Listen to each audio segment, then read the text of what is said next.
Supreme court में किसान आंदोलन के खिलाफ पाई पिटीशन, दिल्ली के बॉर्डर खाली कराने की करी मांग। ममता बनर्जी ने तीजी पारी वास्ते चुने जरनैल, सौं चुकाई समागम ते तुरंत बाद बुलाई बैठक। किसानां नूं मिली बीजेपी की दुख दी रग, उत्तर प्रदेश और उत्तराखंड में हुण बीजेपी की हार निश्चित।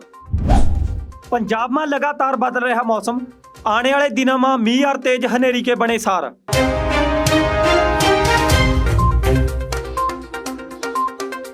सत श्री अकाल जी, थमे देख रहे हो पुआधी टीवी। मैं धनवंत सिंह घुमाण लेकर हाजरा अज की पुआधी खबरां। सब तो पहला गल कर ले हाँ जी किसान अंदोलन की। किसान अंदोलन दिल्ली की सड़कों पर पिछले कई महीनों से लगातार जारी आ। और दूजे पासा केंद्र सरकार कनी ते भी किसान अंदोलन नूं खत्म करने की लगातार चालां चलियां जा रही। हुण किसान अंदोलन नूं खत्म करने वास्ते केंद्र सरकार ने एक नवीं चाल चली है। कोरोना के लगातार बढ़ रहे मामलों के दरमियान किसानों का धरना भी लगातार जारी है। इस दरमियान केंद्र सरकार ने कोरोना का हवाला देकर किसानों को कई बारी धरना चक्कण की गल कही है। इस संबंध में सुप्रीम कोर्ट में एक पटीशन दायर करके मंग करी गई है कि बार्डर पते किसानों को हटाया जाए। किसान अंदोलन खत्म करने की मंग पाई गई जो पटीशन पर हुण सुप्रीम कोर्ट सुनवाई करेगी। दस दईए कि किसान अंदोलन दिल्ली के बॉर्डर पर पिछले लंबे समय ते लगातार जारी आ। जिथा किसान अंदोलन नूं ठल पाउण वास्ते केंद्र सरकार कनी ते कई बारी कोशिशां करीਆਂ गईਆਂ। किसान जथेबंदियां कनी ते यो बात दावे गैल कही जा रही आ कि केंद्र सरकार कन्न खोल कर सुन ले, जद तक हमारी मंगां पूरियां नहीं होवेंगियां असीं अपना हक लए बिना जो धरना खत्म करने वाले नहीं। हुण केंद्र सरकार कोरोना की आड़ में किसानों के धरने नूं खत्म करने की कोझियां साजिशां कर रही आ। पर किसान आपकी गल पाड़े हुए हैं कि जब तक असीं जो काले कानून वापस नहीं करांदे उदों तक असीं अपने घरां नूं वापस नहीं परतांगे।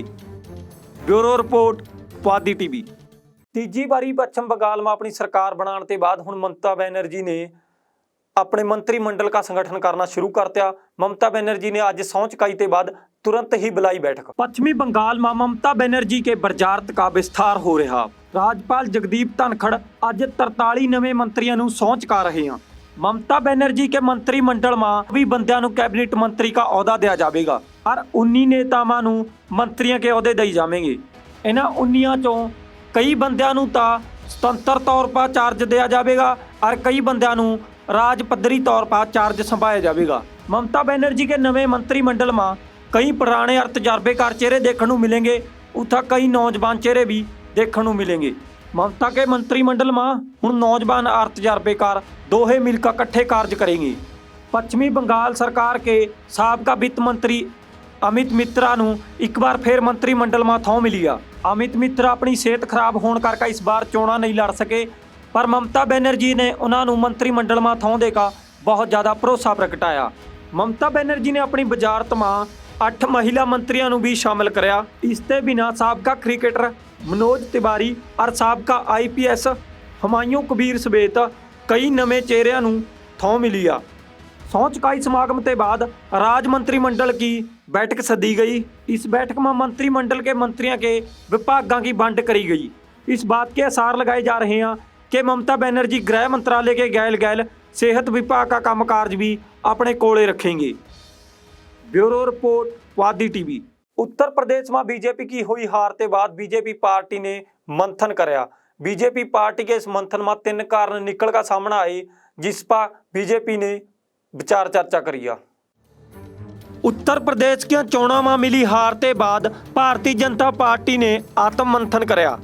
वीडियो कॉन्फ्रेंस राही पंचायती चोणों की समीक्षा बैठक में भाजपा सूबा प्रधान सुतंत्र देव सिंह, जनरल सकत्तर सुनील बांसल, खेतरी प्रधान और पंचायती चोणों गैल जुड़े अहुदेदार मौजूद रहे। इस दौरान भाजपा नूं पंचायती चोणों में मिली हार पर मंथन कराया गया। मंथन के बाद 3 नुकते सामने आए।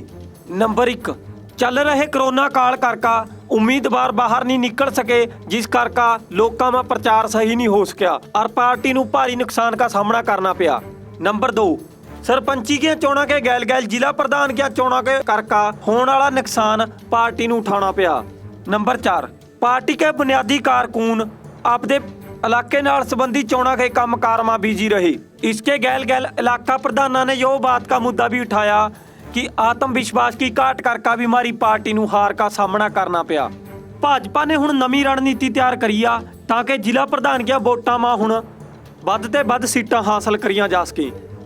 ਹੁਣ पार्टी पहला जिला प्रधान के उम्मीदवारों की चोन करेगी, उसके बाद ब्लॉक मुखी के अहदेदारों के उम्मीदवारों का नाम का ऐलान करेगी।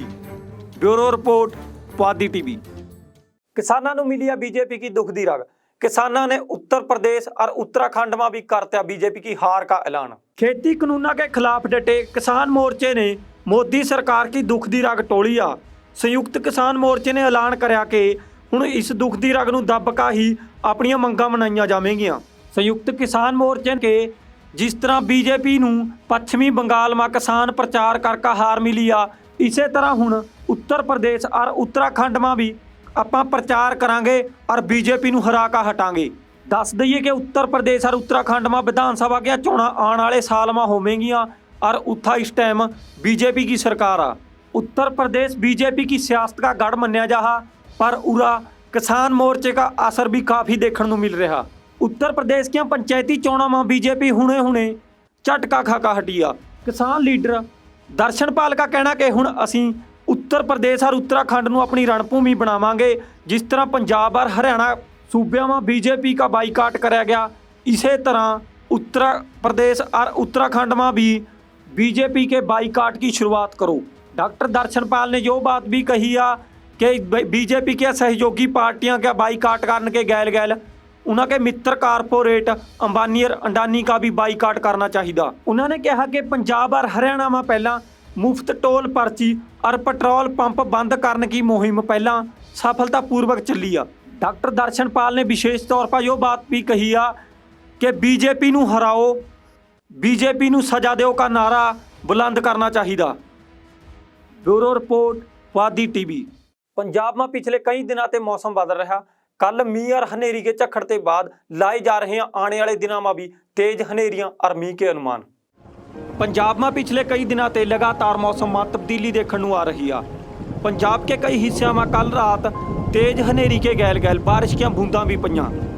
मौसम विभाग कनी ते बारिश और तूफान के मद्देनज़र पंजाब के 10 जिलों में येलो अलर्ट जारी किया गया। मानसा और संगरूर एरिए में ऑरेंज अलर्ट जारी किया गया और सूबे में बुधवार तक तूफान और बदलबाई बने रहने की संभावना। इन्हीं दिनी पंजाब का मौसम चक्रवात के प्रभाव हेठ चल रहा। किते तेज बारिशां चल रही और किते धुप पै रही है। कल रात जलंधर, लुधियाना, नवांशहर और पटियाले के कई एरिया में हल्की हल्की बारिश देखने को मिली। मौसम विभाग के मुताबिक कई दिन हाले मौसम इसी तरह रहने की संभावना। हिमाचल प्रदेश में बेमौसमी बारिश के कारण और गड़ेमारी के कारण खेती और बागबानी के कामों पर जमी ठल पई हुई है और एतवार नूं हिमाचल प्रदेश में बर्फबारी भी हुई। दस दईए कि पंजाब हरियाणा च एतवार नूं शाम नूं मौसम में एकदम तब्दीली आई। तेज हनेरी ते बाद आई रुक रुक का बारिश ने लोगों को गर्मी ते राहत दवाई। कोरोना वायरस करके सूबे में हुई तालाबंदी दौरान बदल रहे मौसम ने लोगों के चेहरों पर मुस्कुराहट लिया थी। चाहे तालाबंदी करके लोग घरों से बाहर नहीं निकल सकते, पर सुहाने मौसम करके अपनी छत्तों पर चढ़कर मौसम का आनंद मान रहे हैं। Bureau report Puadhi TV. Jotiyan ji अज की पुआधी खबरां। कल नूं फिर मिलांगे ताज़ा और नवीं खबरां के गैल। तद तक तुसीं जुड़े रहो पुआधी टीवी के गैल। सत श्री अकाल।